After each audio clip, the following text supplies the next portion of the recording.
So, a preview of calculus. Calculus really started out looking at three different problems. So first problem is the area problem. So you know that, well, the area of a circle of radius r is pi r squared. The area of an ellipse of, well, say the major axis is of length, the radius of the major axis is of length a, the radius of the minor axis is of length b. Well, the area is pi ab. And, well, why? Why are these the areas?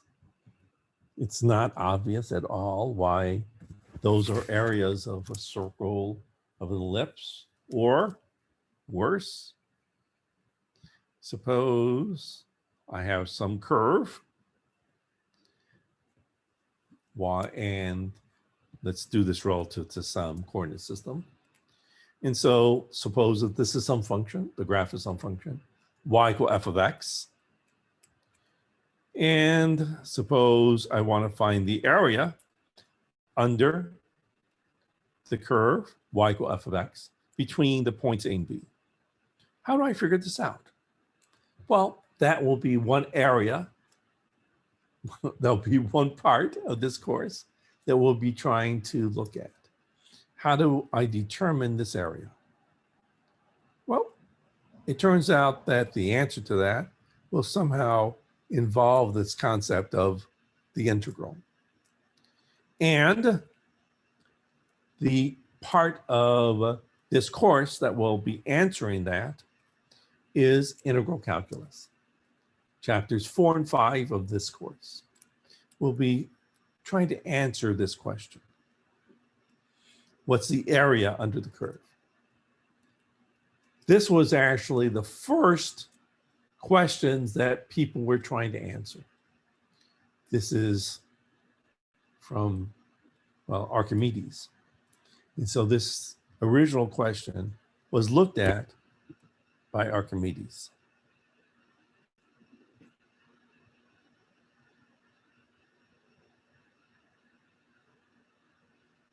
Ooh. Okay.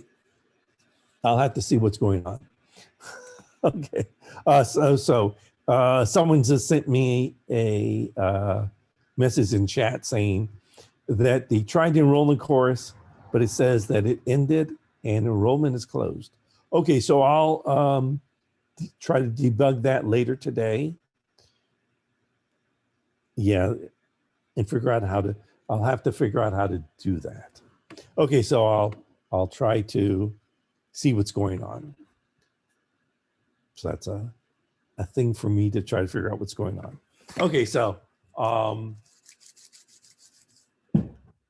if you have any sort of problems trying to enroll, well, I'll try to fix it, and then I'll send out an email, and then and then at that time, people will try again.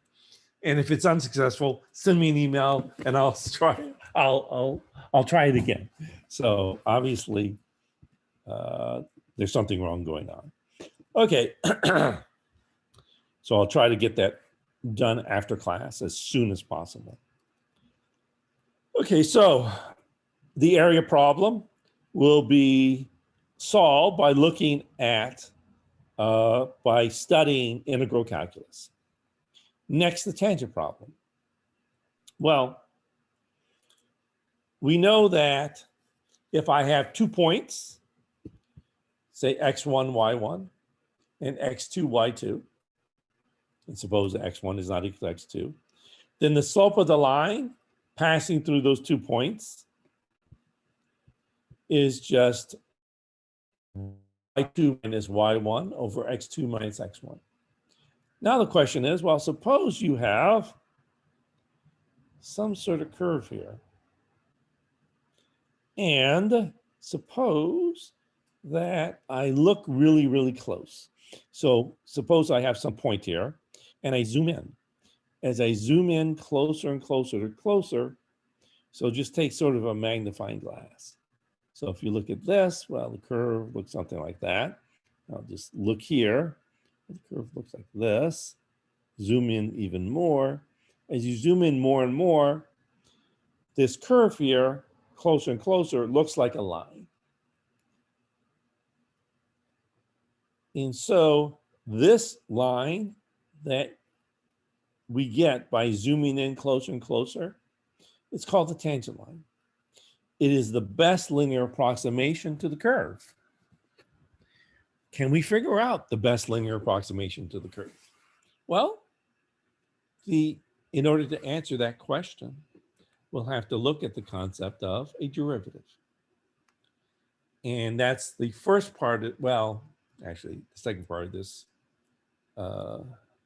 course, we'll be looking at the derivative. And so we'll be looking at that in differential calculus.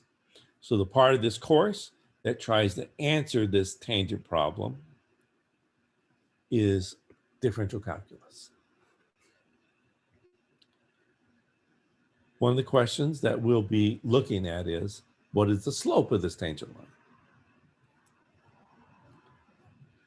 When does the curve go up? When does the curve go down? What are the maximums and minimums of this curve? So where is the maximum of this curve? Where's the minimum of this curve? Similarly, if you're considering this graph in some sort of physical situation, maybe this tells you your position. So really, some of these questions involve the velocity and the acceleration. And so all of these sort of questions will be looked at and answered using differential calculus. Next, the limit of a sequence. And so we'll be looking, it turned out that, well, so these questions of the derivative and all that really came about where people started to understand what this tangent problem was about. It was around in the 16th, 17th centuries. And so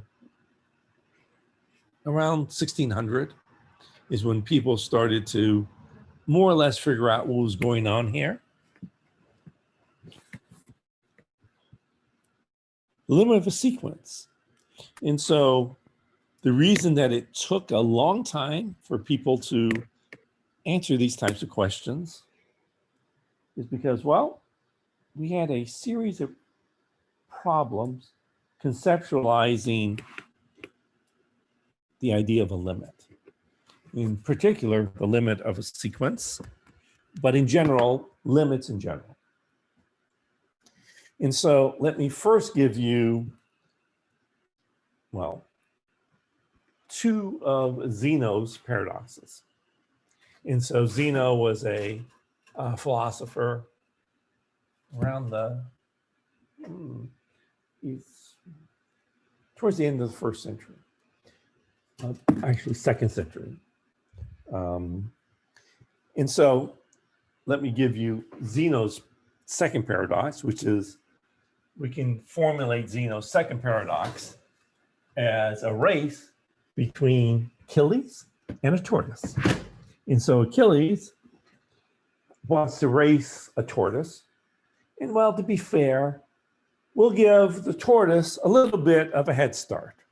And so, you know, Achilles is like, well, certainly I can beat a tortoise.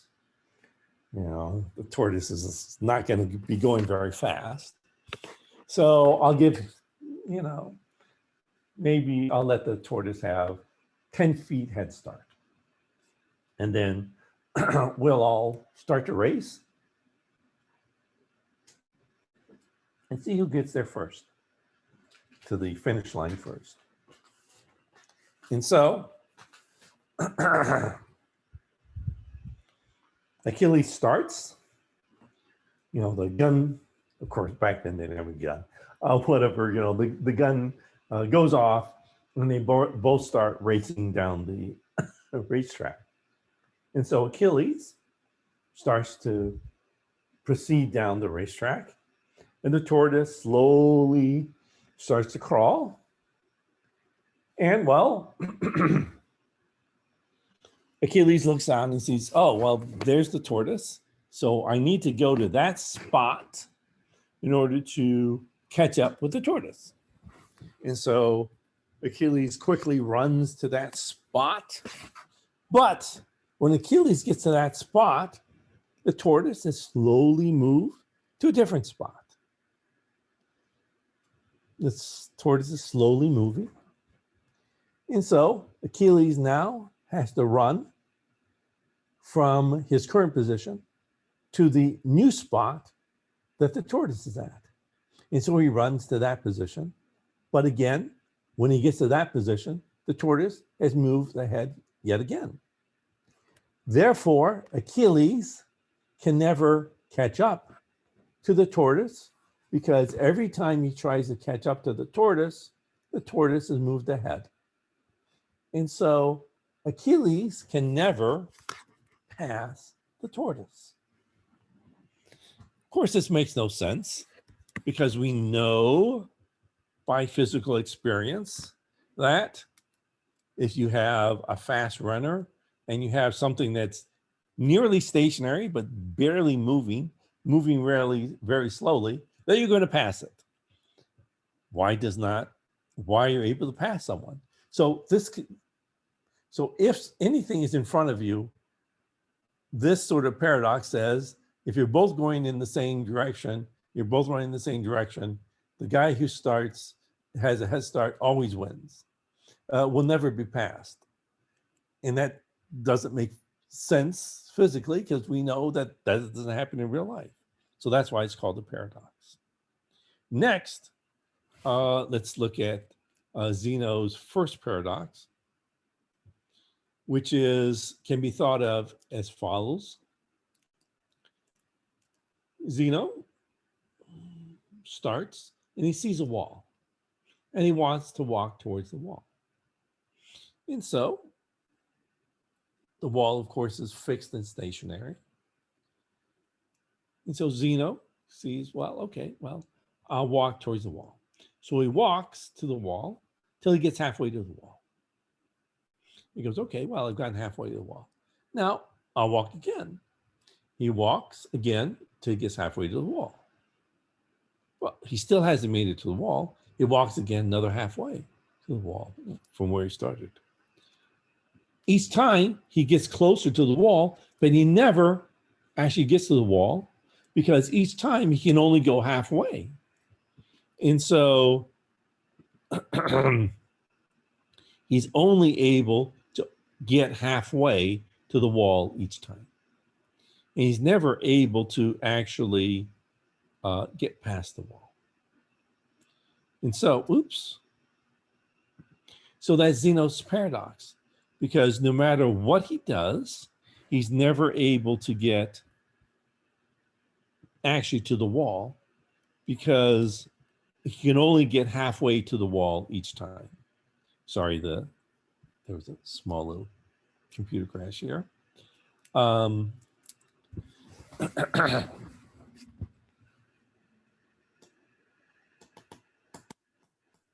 that's nice. Okay, there. So let me switch to this one. So that's Zeno's paradox. It turns out that the problem that people had in solving the area problem and the tangent problem. Oh, wait. Yes, good. Were really just a consequence of not knowing how to deal with these paradoxes, how to deal with the concept of a limit. And so this also took, probably till the mid 1800s for people to figure out what was going on with limits, to be able to figure this out. And so it was, well, probably 2,000 years that it took for people to figure out what was going on with limits, to be able to figure out really what was going on with these area and tangent problems. And that's what we're going to be doing in this course. Okay.